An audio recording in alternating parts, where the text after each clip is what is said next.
Bonsoir.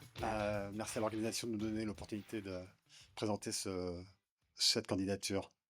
Donc, je suis Samuel Bucourt, dirigeant et cofondateur d'Imaginize. C'est une PME innovante spécialisée dans l'imagerie de la rétine.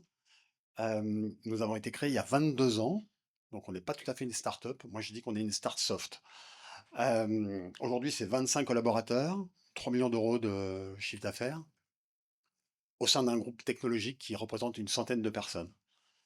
On est situé à Orsay, donc au cœur d'un écosystème local et régional qui est très très puissant, notamment du point de vue académique et au niveau des CHU, comme l'hôpital des 15-20 qui nous permet de faire des essais cliniques assez rapidement et avec une grande agilité. Voilà. Depuis de nombreuses années, nous travaillons sur les pathologies de la rétine qui impactent les capacités visuelles. Nous connaissons tous autour de nous des gens qui sont atteints de DMLA, notamment les personnes âgées, ou de rétinopathie. Et du point de vue des traitements, en fait, il y a une véritable révolution en cours. Heu et le seul moyen aujourd'hui de regarder l'impact de ces traitements sur l'œil, c'est l'imagerie. À Imaginize, on a développé une nouvelle génération d'instruments pour observer la rétine avec une très haute résolution. Je parle de vraiment une résolution cellulaire.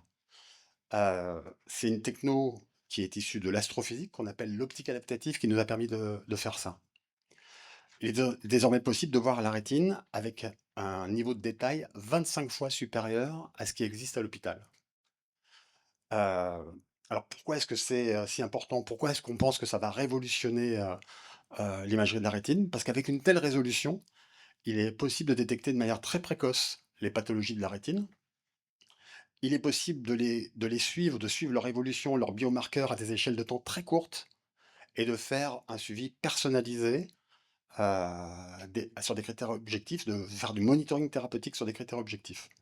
Cela permet également d'aider les pharma à mettre au point des traitements, réduisant d'un facteur 5 la durée des essais cliniques et donc les coûts associés.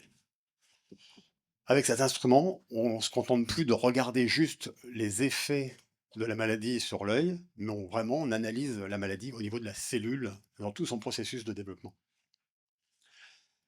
Imaginez s'est développé sur ses fonds propres, appuyé par des aides de l'État, de l'Europe, dont un France 2030 qui est toujours en cours. On a un positionnement haut de gamme sur une première génération de caméras fond de l'œil, vendue à plus de 100 unités, donc c'est notre capacité de financement. Et nous travaillons aujourd'hui sur un nouvel instrument OCT, Optical Coherent Tomography, augmenté par optique adaptative.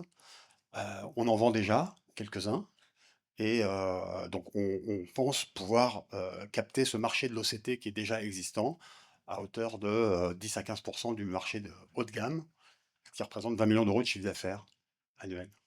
Voilà, et je termine très très vite sur nos objectifs et les défis qui se présentent à nous.